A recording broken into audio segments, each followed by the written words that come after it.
Hey everyone, it is a beautiful day, but let me just tell you, the temperature dropped 30 degrees. So I am going to do my video inside today. I want to talk about how I found my waste again underneath all of the waste. And so I've been on this detox, which has been amazing because one thing I love about the fall is I feel like it's always a time to reset and recharge. And a lot has been going on in my life in the last couple of years, a lot of uncertainty. I moved 2 years ago from my home and really hadn't settled until now. So my stuff was in storage for 2 years, and that does weigh on you. There's just a lot of, when for me anyway, there's a lot of uncertainty. Anyway, I went on this detox, which I'm still on, and it's been amazing. It's all the tools that I teach and I know, but we can disconnect from the things we know when we're being challenged, when everything that made us feel safe before is being threatened in some way. But in this, it also gives us the opportunity to grow. It gives us muscles that we didn't have before. Anyway, I have been doing this detox, and it's not just about eliminating food. It's about fueling my body in the way that makes it thrive, that makes it heal, and eliminating things in my life, not just food, but also cleaning out areas of my life that cause energy drains. So I think, it's about getting in touch with, what are we telling ourselves? What beliefs do we still hold on to?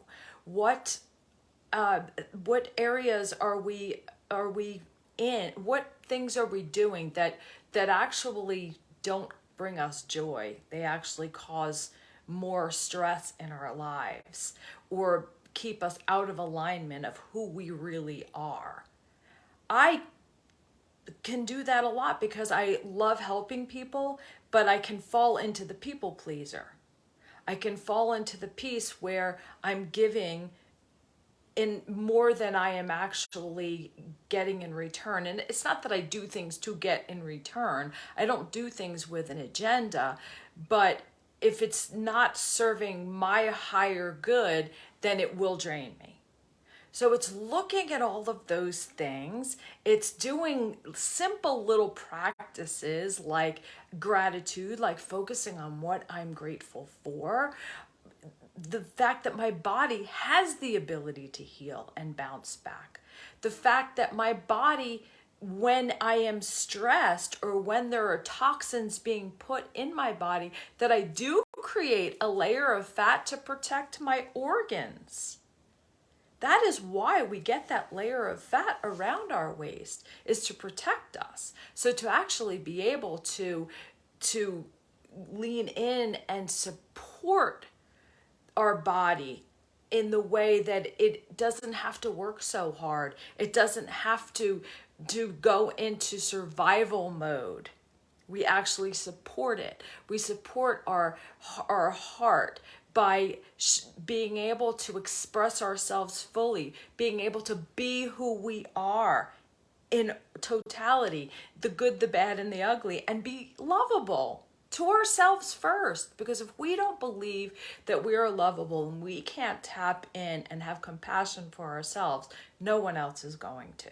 So celebrating our wins, being in gratitude, loving our body, uh, fueling it properly, telling it good things. When those negative things come in, I like to call them the town idiots. When all of those debilitating thoughts come in, it's like, okay, well, I see you, and you may be worrying about this, or you may be uncertain about that, but we got this. And just holding that little boy or girl inside and letting them know you got this, that you're here, you're showing up. When there's a pain in my body, pain, the acronym, pay attention inside now.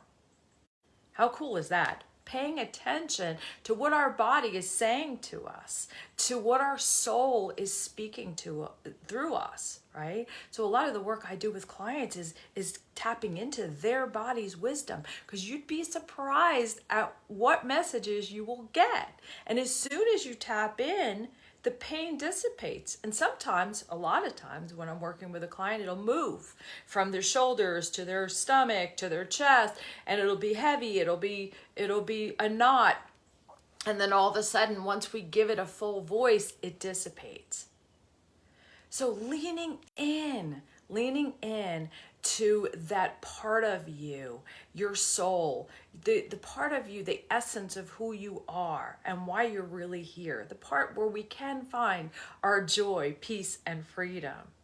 So it's detoxing, not like to punish yourself or to deprive yourself of having, all these treats. It's about fueling yourself in a way that makes you thrive, makes you feel alive, makes you feel celebrated, makes you feel like you're investing your energy in the things that are positive, the things that make you have lightness in your step and lightness in your body. Because when you have lightness in your step, your body releases the need to hold on. When we're in fear, when we're in anxiety, we hold on, and we hold on to weight as well. Our body just goes into panic mode, and we hold on to weight as well. So it was not hard, it wasn't hard to release the excess weight and inflammation. It feels amazing. I feel nurtured. And it's so funny how we just don't think that that's going to be the case. We think that this bottle of wine or this tasty cake is going to make us feel better. And it does for a moment, because we fall into that sugar addiction. We fall into that needing the dopamine hit, because we're not getting dopamine and getting the oxytocin and everything, all those positive hormones in our body, because they're being suppressed by all the things we're trying to hold down, which again holds on to our weight. So I found my waste in a pile of waste, and I feel amazing. Woohoo! If anyone wants to know more, private message me.